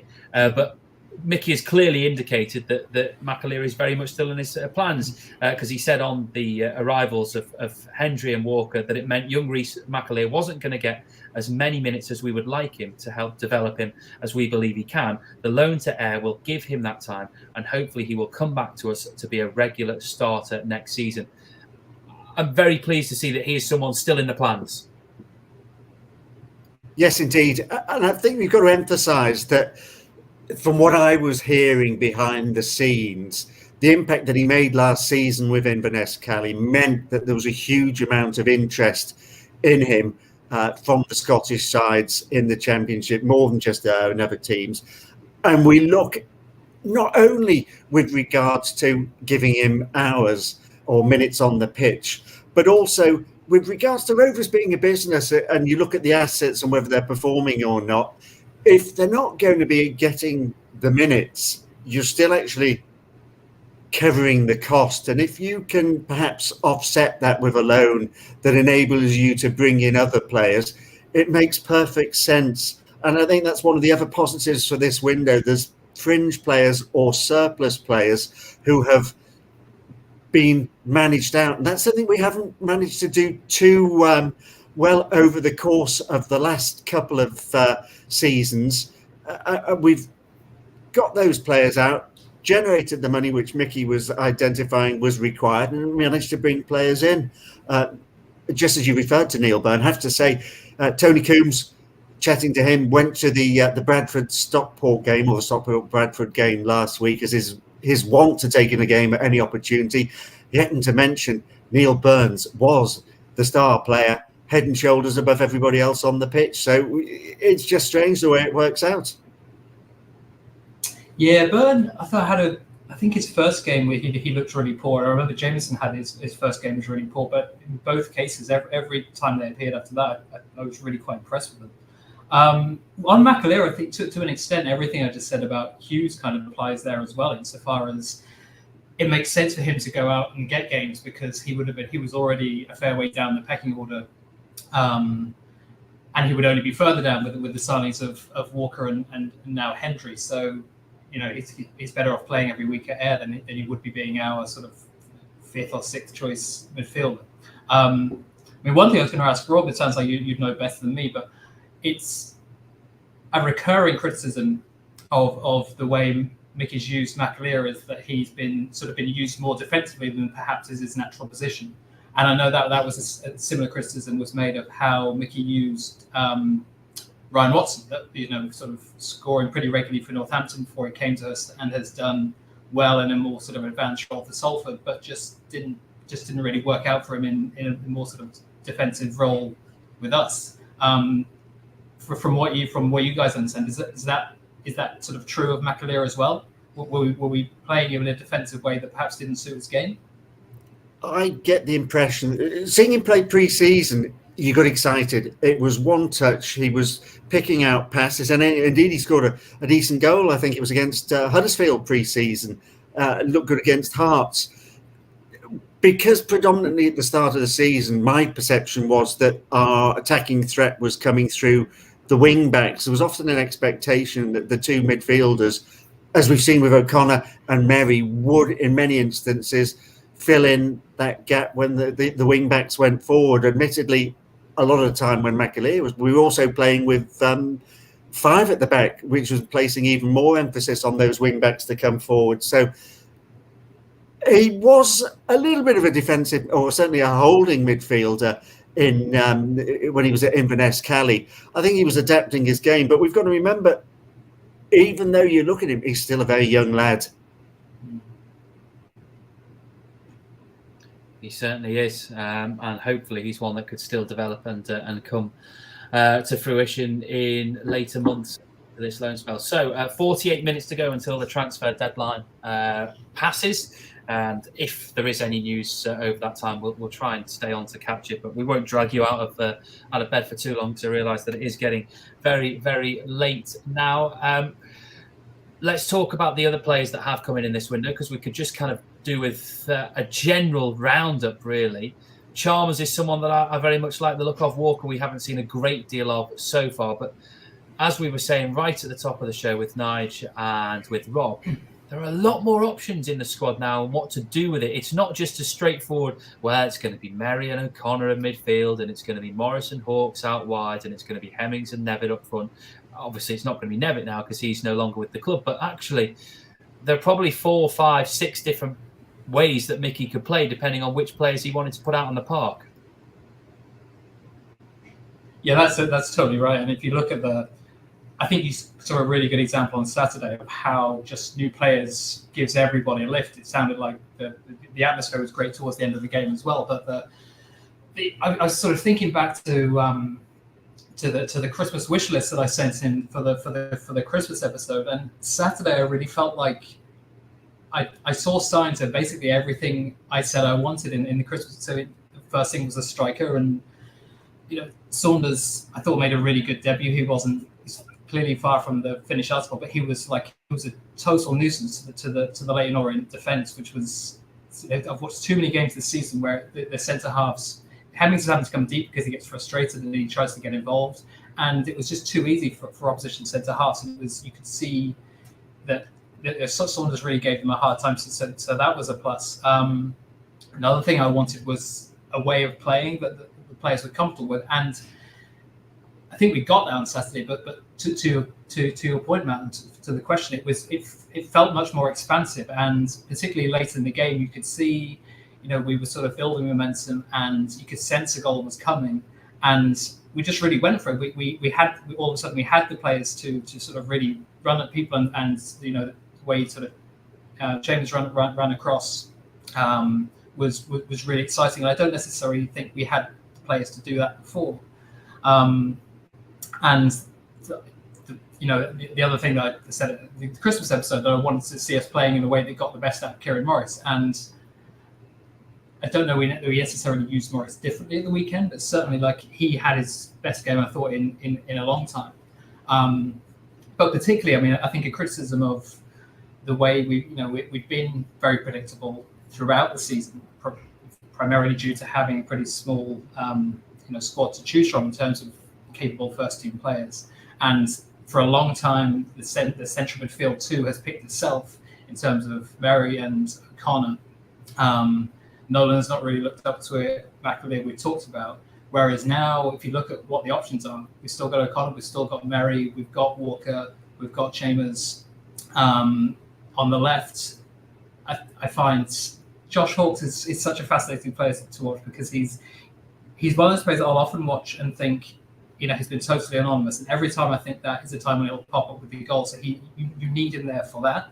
But I wonder if having sort of the beauty of bringing someone like Chambers is he's now going to have to up his game even more to keep Chambers out. So, it's great. Like I said, I think we've done really good business, and just the improvements to the squad, I think, are there for us to see. Yeah, as you say, Pete, I think for many supporters, we've become, dare I say it, is it predictable or hamstrung by the team that was selected in that? Yes, Kane Hemmings was dropping deep, but that was also due to the fact that there was such a gap between the midfield and the forwards. And also we lacked the pace in many respects. Matt and I have had the conversation before. We know that they're inverted wingers. We know that they like playing on the wings and cutting in, but the teams are expecting that from us. And just once in a while, you think, actually, lads, if you switch wings just for once and play on your natural foot, maybe that might have a little bit of a different impact. Because you know what? How many times have we seen Cogley getting to the byline, pulling it back? And when you're playing as an inverted player, you don't get to the byline. Chalmers hopefully will give us that option. The other aspect is also that in some respects now we've got the different options. Yes, we were saying we're lacking potentially in forwards. Well, the other forward options are still Mumbongo, Burton, and to a certain extent Paul Lewis, or Chalmers playing alongside potentially, or even Kieran Morris playing alongside potentially. There are lots of different options there, so it'll be interesting to see now whether we see Mickey posing questions of the opposition, wherein we go out and if he catches us by surprise, he's going to catch the opposition by surprise, because in many respects, Kieran Morris hasn't hit the heights of last season, as you say, but that's because so many teams have actually identified him as the threat and sought to cancel him out or nullify him, and also sought to do the same with Cogley, albeit Cogley's athleticism and ability has limited the ability of the opposition to close him down on many instances. So going forward, will we be less predictable? I think the point about your point about pace is a really strong one, because we've been so reliant on essentially just the fullbacks to have pace and get us up the pitch. And now we saw from Saunders, he is absolutely electric. Looks like he'll run all day long. He'll chase everything down. He'll run the channels. He'll do, dare I say it, the sort of more of the the Norwood role, the Norwood running. And Chalmers looked like he had pace as well. So that is, again, that's clearly a lack of pace is something we could all see. It's clearly something the club's identified, and hats off to everyone involved for getting those players in, because that looks like it may well address that particular problem. Now, I see that there's still comments of rumours coming. I have to assure you that, sort of speaking to those involved, I know the person that's involved is sitting on two phones, and in case that there's actually somebody else in case of primed, so that if the opportunities come along and if something the opportunity there to sign a player, they are working on it till the last minute and the phones are primed. So I know that you're saying don't expect anything, but certainly I was advised on Saturday, until the deadline is signed, don't rule anything out, because if the opportunity presents itself, and you've got to remember that as much as it's a case of us looking for players, there's also at this stage other teams sort of also looking to place players and give their players a little bit of a chance for experience. For some of them, it's an experience actually of just being around a first team rather than being in an academy and under 23. So there's still possibilities. probably not a huge possibility, but still keep an eye on that window. One of the things that I'm very keen to warn against, Rob, is don't do a Leeds. Does anyone remember what Leeds did in 2014 when they tweeted? I've just got this up in front of me. So this is it from the September window in 2014, and 11 minutes before the deadline, they tweeted, "Don't go to bed yet. There is still work to be done." And then they tweeted after a busy last hour, "That's us done," without signing anyone. So they had all their fans up. Thinking, "Oh, there's going to be some business done," but the actual only business that happened was that Dominic Polian signed for Oldham and that Matt Smith left the club for Fulham. So let's hope that Tranmere don't pull that kind of trick with us, because that would drive us all potty, wouldn't it? It would, but to be fair, I am aware that in the past that there have been players whom everything's been agreed. They passed out the drafted the contract, and then that player or that player's agent has presented that contract to another club on the basis of, can you offer any more than this? And they've gone and signed for another club. So it's a dog-eat-dog world out there. And as much as you can point that, yes, I think you've got to have a little bit of sympathy for the Leeds boys there. Don't Leeds have form on this as well? Didn't they had something similar with Dan James a few years later when they had him in, he was having his photo taken, the shirt and all that, and then they didn't get the paperwork in on time or something along those lines? I'm pretty sure that happens. That does sound familiar. It really does. Let's just go through some of the comments that we've got, because there've been some good ones while we've all been chatting. And by the way, there's now 38 minutes until the window does shut. Great comment from Nina. Kieran managed to use his right foot at least 3 times on Saturday, which was a noticeable change. Pete has been asking with regards to the whereabouts of Ryan Stratulis. Do you ever think we'll see do you think our young lads will ever play for us again? Stratulis was decent. Just the one appearance for him. He's obviously out on loan in Wales at the moment. Rob, you'll know a bit more than me because you do watch your Welsh football. Is he still injured or is he back? I think he's injured. I have to say, though, he was playing at Connors Quay, and there was one of those moments, I think it was one of the goal of the month, halfway line, fabulous ball, Beckham-esque right foot that he laid into the path of Michael Wilde, and Wilde scored. The English language commentators on Scorio I have to press the red button, I have to admit it, just for the English commentators. But at round about that time, they were raving over him as being the best player in that league. But I have to sort of say some of the players in that league, Anthony Kay still playing at 40 for Bala as a centre-half. He might be 41 now. And amongst the others, is it Flint Town have got Larnell Cole and Jean-Louis Akpro. There's a host of Rovers players in that league that gives you an impression as to the quality of the league. But then we also sort of putting the comparative qualities of leagues. You look at Ash Taylor, who's scoring goals in the Scottish Premiership and ripped it up in the Championship when he went to Kilmarnock in the playoff games, and yet was struggling a bit for Northampton at the end of the season. So that gives you an indication as to the comparative standards of the two divisions. And all the more reason for Cogley not to go to Scotland. It really blew my mind to see him being so consistently linked with Aberdeen, which I know they have a pretty good record of sort of developing players and moving on to the higher divisions in England. But I really think Cogley can do much better than the SPL at this point. If he doesn't get a sort of upper League One or even a Championship club at this point at the end of the season, I would be very, very, very surprised. Well, obviously the manager's gone, and truth be told, Peter, I did actually watch the Darvel game in the Cup, and I'll be watching the Darvel game against Falkirk as well. But Aberdeen were, if it's kind to say woeful, they were woeful.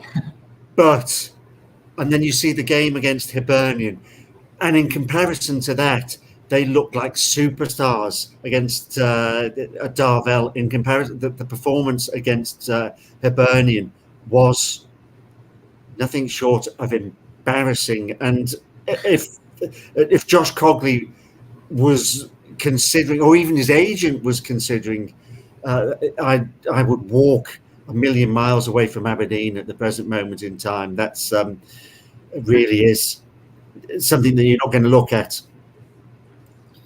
Let's get to another message from someone who's listening. Ian Ollerhead is listening in. He says that McAleer, so just a bit back to Rhys McAleer, is an example of why I don't think the development model works when we only give players 2-year contracts. Mickey often doesn't play these younger players in their first year, same with Merry last season. If McAleer returns in the summer and then excels with us next season, he can just leave for free the following summer or for a nominal fee in January. I mean, to be fair, on Merry, my understanding is that Merry was a done deal before Mickey came through, so it wasn't like Merry was a Mickey signing to a degree.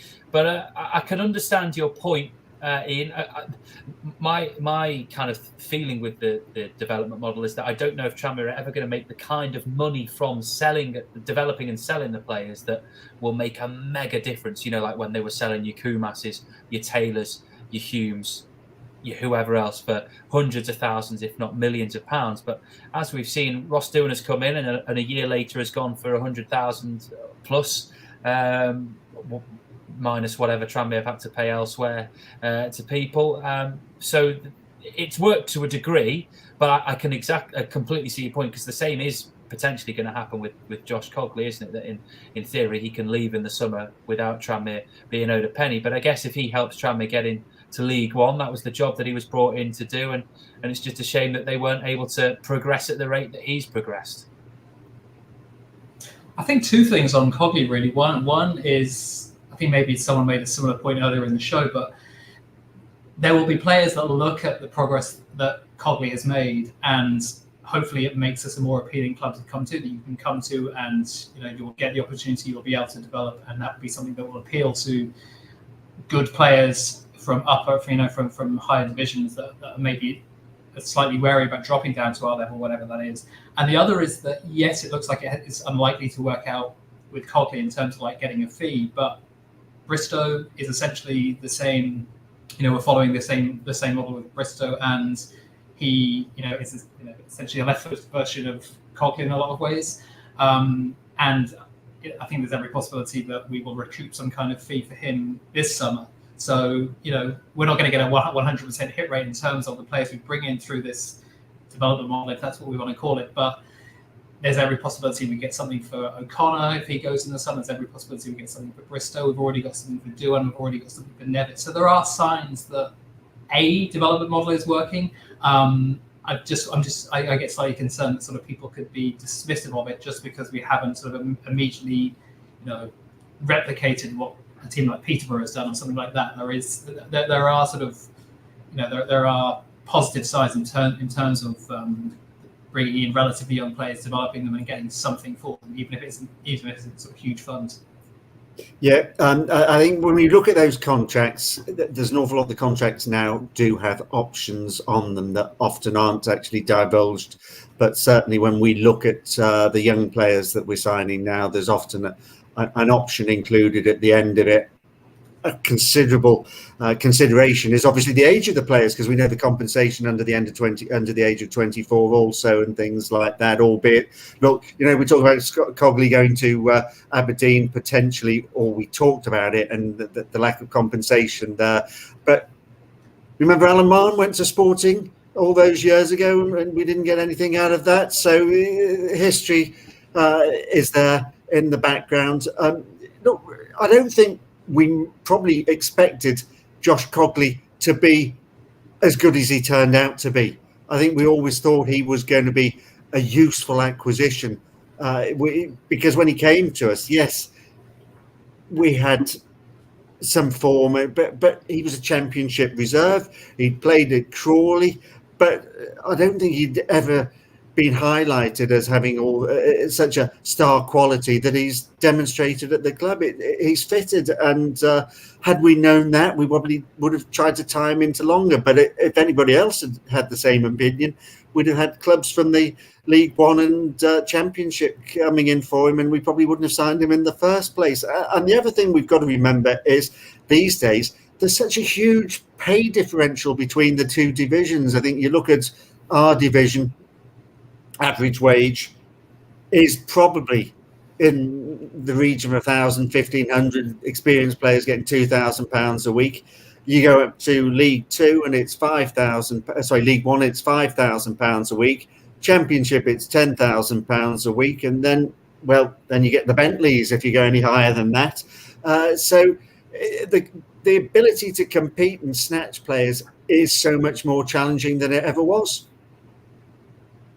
Just on McAleer as well, I just got up the story from when he was first signed, and there is that wording in there which is Rovers have secured the services of McAleer until at least the summer of 2024. So it does that generally seems to imply that there is the option of that third year in there should we want to take it up. So if he goes off, does well on loan with Ayr, comes back, has a good season with us next season, I don't think he's necessarily immediately going for nothing.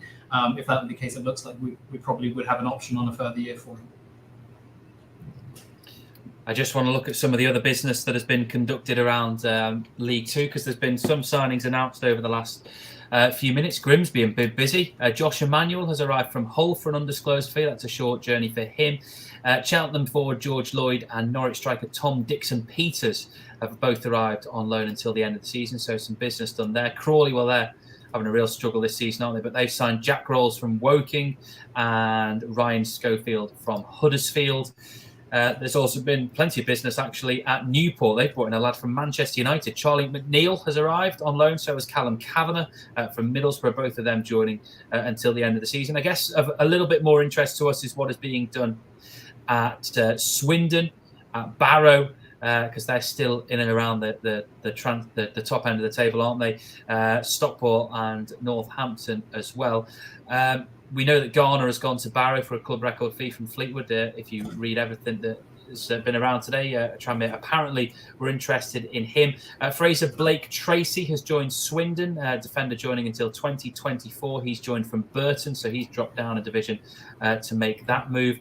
We've also seen Ipswich loan a player to Northampton. Tete Yengi has joined Northampton for the remainder of the season on loan.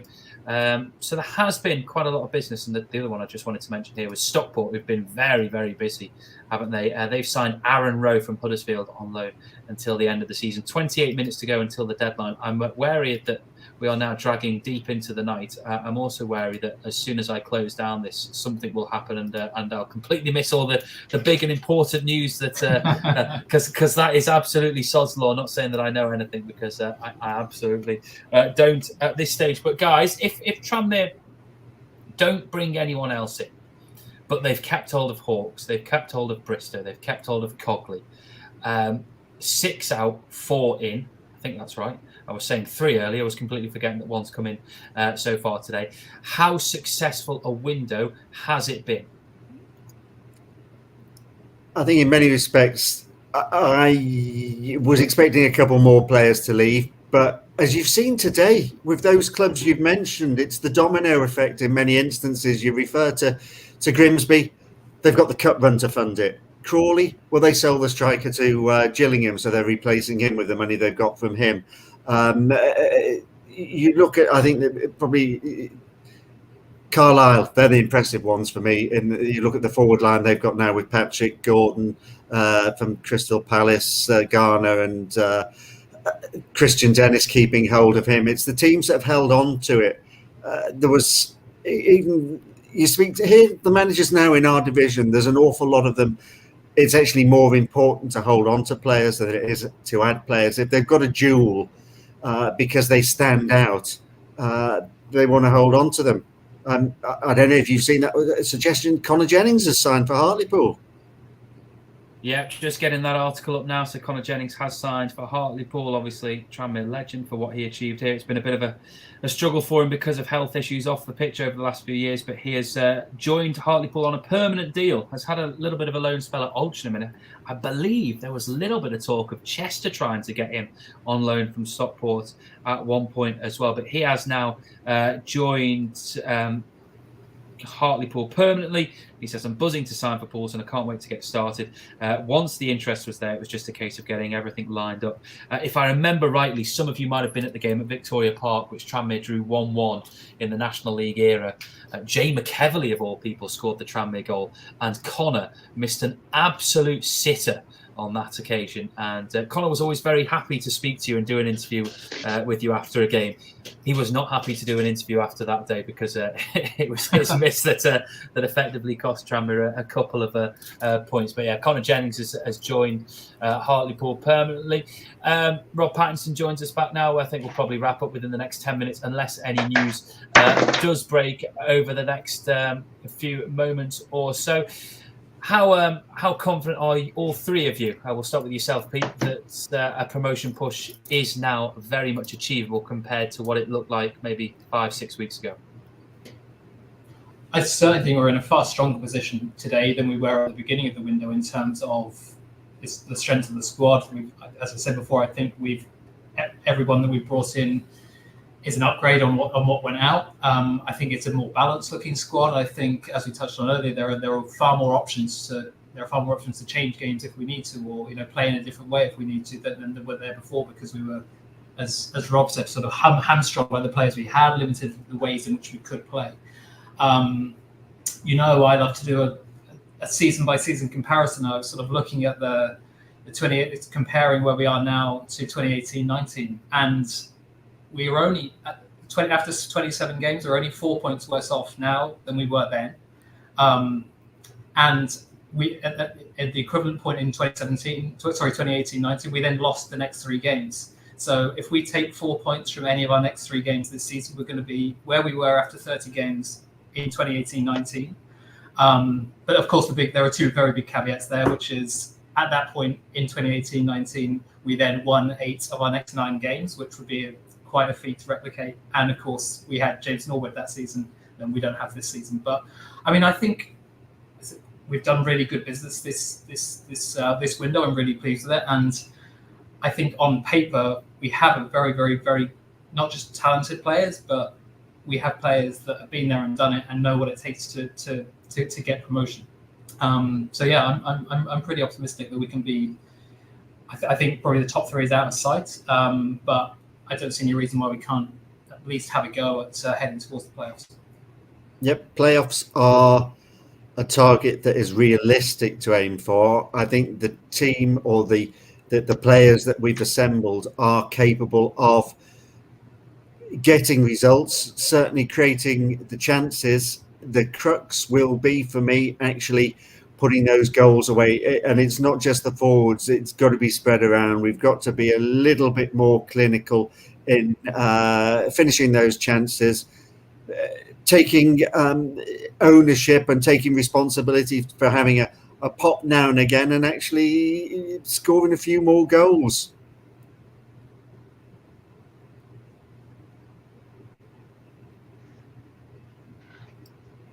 Rob Pattinson, that is. Sorry, Matt, I didn't catch the question, and my internet's been a bit unstable. It happens to the best of us. The question was, how much more confident, how much more ability do you think Tranmere have to? I was going to use the word sustain, but I don't think sustain is the right word. But mount a promotion push now. Yeah, it's been a strange season, hasn't it? Because we're still kind of, what are we, 13th or something? But it's felt like we've been in a kind of bottom half of the table form, and yet we really haven't seen any of the sides above us pull away. I think, is it 4 points between kind of 4th and 16th or something ridiculous? So I don't think the quality of League Two is great this season. I think there's a lot of very average sides, and I don't think it requires much to make a difference. So I do think we've got options. I do think we've got more quality and more experience in some of those positions that I think we need it. I always think midfield is a really key area because, we've done very well with Mary and O'Connor, but the 2 very similar players. I think most people would kind of agree with that. Similar kind of size, similar kind of role in the team, and I think they've done very well to kind of keep the team ticking as they have, but neither of them really wants to be that one who's pushing forward and linking with the attack. And likewise, neither of them really has the height and the presence that that maybe you need on certain occasions. So I think getting into experienced League One midfielders probably is, alongside getting some pace in the attack, something that's really going to hopefully have some benefits for us in this run-in. And I feel like you can see in Mickey's post-match that he's more confident, he's happier with what we've got. I think that probably bleeds through to the fan base, it bleeds through to the team on the training ground. And they seem to be quite hungry players. I think you look at Harvey Saunders' performance in that first game he had for us, and he was an absolute live wire fighting for everything, and that's what you want to see as a Tranmere fan. So they feel like Mickey signings, albeit still within the development model of kind of mid-20s. I'm actually really looking forward to this second half of the season. I think some of this first half of the season's felt a bit of a slog and a bit of a chore at times. I'm not particularly looking forward to going to Prenton Park on a Saturday because you kind of know what you're going to expect, and not in a good way. It's kind of going to be pretty solid but unexciting, and trying to carve open an opening when there isn't really that much going on. So it looked very different straight away on Saturday, and I think there's definitely more to come where that came from. I know we've all been on tenterhooks to try and hope that there'd be a live breaking signing for us to stick on the ticker this evening.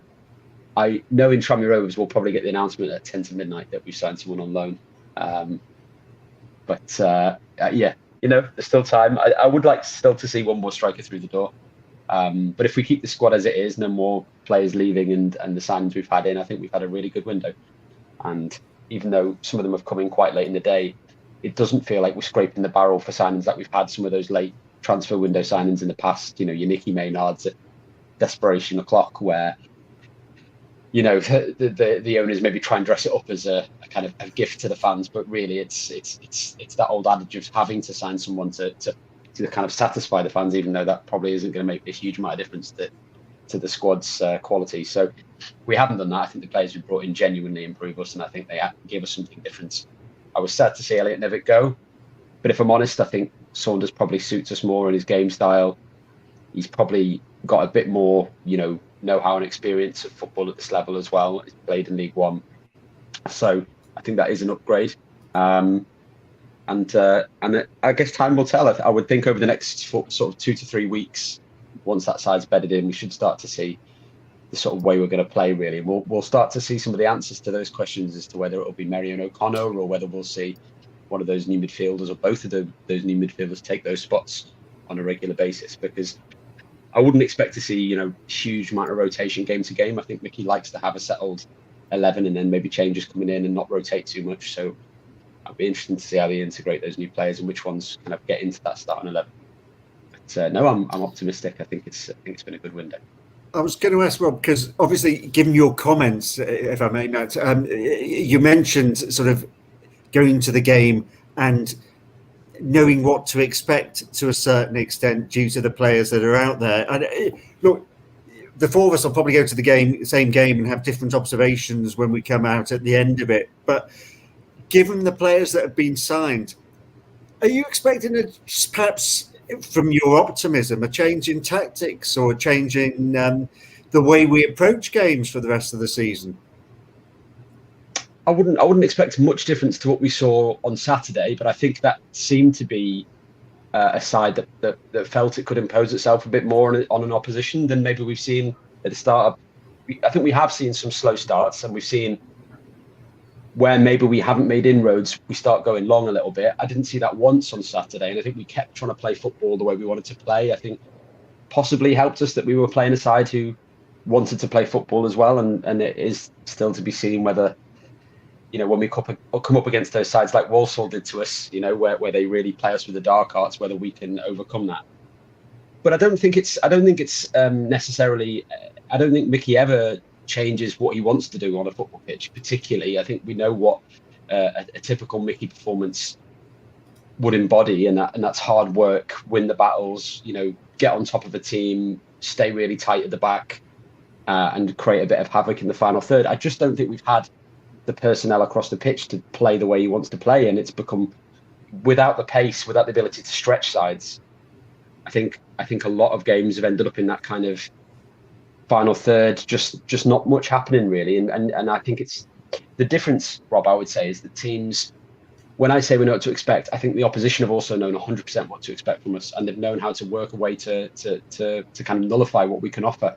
But I think with the players we've signed, it adds to the challenges, and it means we can switch players out, we can change system, we can like, you can't really defend against Saunders in the way that you could defend against Hemmings and Nevitt as a front pair, because he's so quick and he's so rapid, and it's the same as when we used to have Glatzel last season in that kind of role.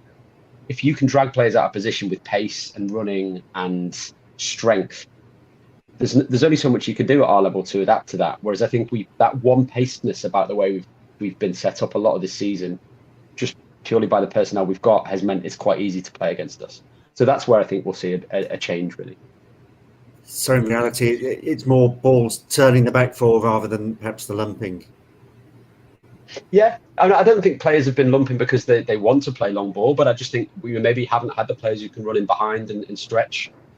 And sometimes, confidence, we know, is a huge part of football. If you're having the same results every time, it becomes quite challenging, doesn't it? So I think hopefully those players. I mean, we saw a fantastic long ball, didn't we, from Tom Davis on Saturday into the channel for Cogley around the back, and we know we've got those fullbacks with the pace, but teams have known that they're, stop the fullbacks and Tranmere can't get behind us.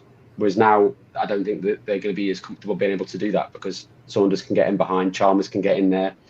I would imagine that this new lad who's come in today has got that ability to kind of make those late runs in behind as a kind of a creative central midfielder. So, yeah, I think it just poses more problems, and that's what you want to see, isn't it? We'll wrap up in a moment. One thing I'd be wary of is just Leyton Orient. The only thing that makes you not want to get sort of carried away by Saturday is that Leyton Orient came, and they weren't brilliant, but they did try and win the game. But like as Rob rightly said, that so many teams so often come to Tranmere and just like come. It's dark art. They look to frustrate us, and we seem to get frustrated very quickly, and then like just hoof on balls and don't do anything about it. So hopefully, like the Leyton Orient game isn't a false dawn. But when I sort of really think about it, it really feels to me like a very, very, very weak league, and the only team I can think of seeing us up against that really impressed me was Carlisle. That was the only team where I was just thought we were soundly beaten. It was sort of comparable to the Forest Green game last season, where I sort of looked at it and just thought we were second best all over, and they were the only team that's really impressed me. So I really feel there's very, very lots of fear in this division. Yeah, I think Stevenage were bettered us in every aspect, but I'm not sure how much of that was them being great and how much of that was just that side we put out in that first game just had an absolute nightmare. Yeah. But they're right, they're up there, aren't they? So that they obviously have the kind of Steve Evans set up, very difficult to play against. Yeah, I haven't got it to hand, but if you look at the starting lineup from that Stevenage game, I think I'm right in saying there's like only 5 of the people that started that game are people that you might expect to start the next game. It would be Hemmings would play. Was Morris even there? Like Hawks would play. No, he was injured. Wasn't he? Would play the full and the fullbacks. Like it was different. There's different with the 3 at the back, which is a disaster. I don't think any of those are playing now. So there's like 5 players that played in that Stevenage game. I guess we can see where we're at when we play them away in a few weeks' time. Absolutely right. One thing I wanted to mention before we do wrap up, because there's 12 minutes to go and I can't imagine that we're going to see anything done before then. But this talk of promotion from Mickey, the confidence that comes now from the fan base after that win over Leyton Orient, and the fact that Tranmere have been, let's be honest, they've had a really poor run in terms of results, but they're still only 4 points off the playoffs with 19 games to play. I've said on here throughout the season, I always thought that the aim this year was to develop these young players, your McAleers, your Bristows, and so on, your Reece Hugheses, your Hockenhulls. Obviously, we haven't seen much of Hockenhull. Hughes has now gone out on loan to Chester, and we've seen the departure of McAleer to Ayr as well today. Do you think the club have looked at things? They've looked at this league and gone, do you know what? It's not that strong this year. as far as I'm concerned, it's the weakest League Two that I can remember in the years that I've seen Tranmere in it. Do you think they've looked at it and thought, let's just go for it, because there's a real opportunity here to get back into League One? It's actually not going to take that much to flex the muscles and get back into those playoff places, and maybe even look even higher. Granted, the gap up to the playoffs is 13 points after Carlisle's win tonight, but Tranmere do have a game in hand on Carlisle. So do you think they have looked and thought, there's a chance here, there's a real opportunity, and let's just go for it and see what happens? I really do. I think if you look at the sort of going into the season, there seems to be a new model in terms of how we bring players in, and there was a sort of we're doing this thing with three at the back, which initially just seemed like we were just trying to do what Forest Green had done last season. And very quickly we dumped the three in the back, and that went, and we looked much better for it.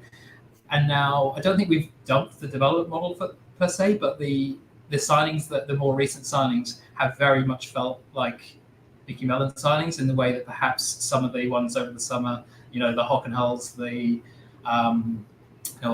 players we've just listed, the McAleers, etc., didn't necessarily feel like players that he would bring in and immediately blood and develop that way. So I think you're right. I think that's almost certainly what they've done. We've now seen everybody in the division.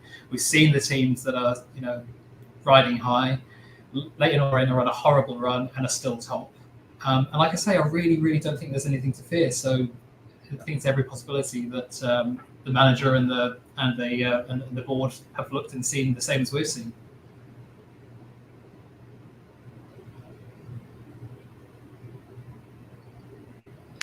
Rob, do you wanna? Right. Yeah. No, delighted. I'm going to be a little bit circumspect as well, because at the end of the day, we keep forgetting that fundamentally this is an entertainment business, and you actually have to entertain the customer base, especially at this time, because crowds have fallen away slightly, and understandably so, given the cost of living we have it at the start of the season. I think now this transfer window is almost like one of those artificially conceived things by football, almost as you get in the car industry, where you have 2 registrations at the start of the year where you build up the enthusiasm for car sales. But this is part of keeping the fans engaged, building up also excitement second half of the season, because you've got to get those season tickets at the start of next summer. And if you've got a poor first 6 months and nothing to look forward to in the second 6 months, you've got to do that. So yes, I think the club have recognised that. Yes, I think the club have backed the manager to sort of, on the basis, no, it's not goals, but certainly it's a case of let's keep the fans enthused, let's generate momentum, let's get the fans back, ticket sales, and you know what? That's reflected. Just look at the ticket sales for Stockport on Saturday. It's a sellout, I think. If not, it's damn nearly as a sellout.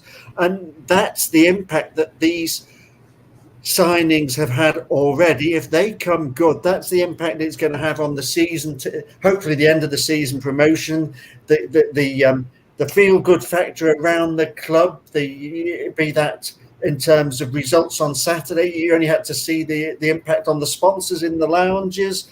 They'll probably be back because they've had a great day. They've seen the team win. The players are buzzing. Everybody's having it. And it's a snowball effect throughout. And yes, I think, dare I say it, it's like Black Friday and everything else. We're having this podcast because of that. And it's one of those marketing season traditions that have now found their way into society. We're not wearing yellow ties or anything like that. Well, I might be, you can't see me, but rest assured I'm not. But it's one of those things that now fans expect. And if you're having a poor season, fans expect those signings in January. If we're at the bottom of the table, you're at the top of the table, you're strengthening. The bottom of the table, you're looking to turn it round. If we hadn't signed anybody, there'd be uproar. I'd just like to confirm that I have no interest in knowing what you're wearing, Rob.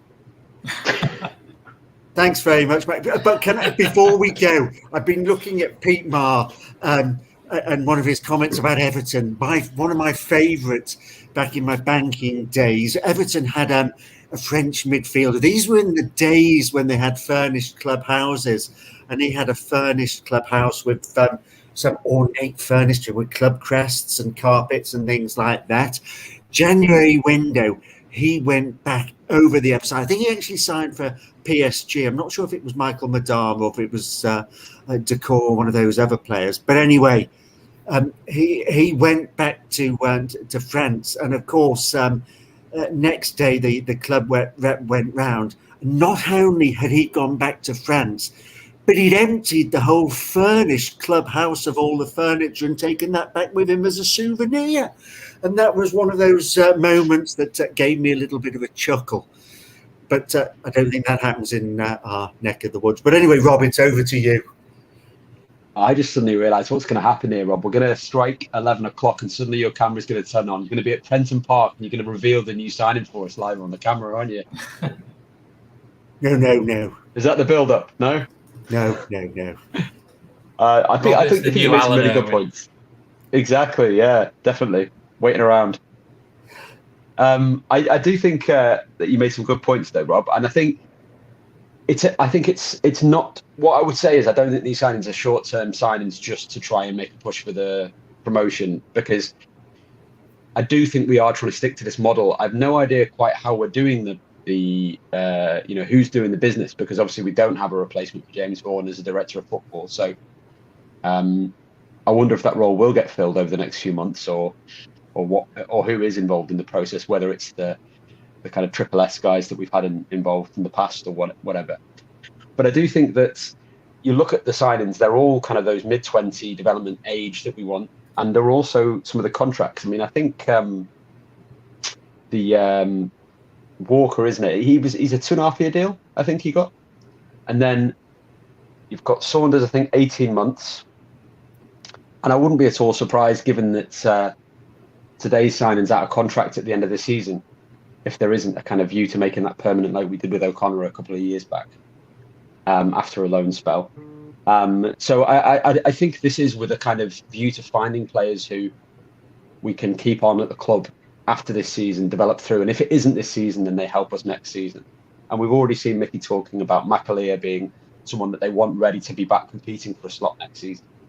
So I think it's a mix of, yes, you can't just show zero ambition and write up a season in January and expect fans to stay and expect things not to get ugly and actually sell season tickets. But I think they have brought players in they know can make a difference here and now. They aren't just players that are here for next season. And I think the players that we can hopefully keep on and build something with going forward. So I think they've done, whoever's been involved in the process, I think they've done a really good job of the recruitment, even though at times it felt like it might not be going to go the way we thought earlier in January, when we'd only signed kind of one player and let 5 go. So, yeah. Yeah, but that's it. The recruitment change, the way people are recruited has changed so much over the few years, because obviously it used to be a ground and you'd be surrounded by scouts and you'd be surrounded by managers, and that's not quite the case these days. So much of it is done by statistics. Every game now we've got analysts in the stand and things like that. If it was simplistic as that, I have to confess, here's another one of those things. I think you probably heard this tale already. I was once asked to go and set up a football agency with a chap who was a sports journalist and a solicitor. We were contacted, 2 players, and one was a Gambian international, and we put a trial out in Frodsham, and I think he must have been a Gambian international at Tiddlywinks, because he certainly wasn't a footballer.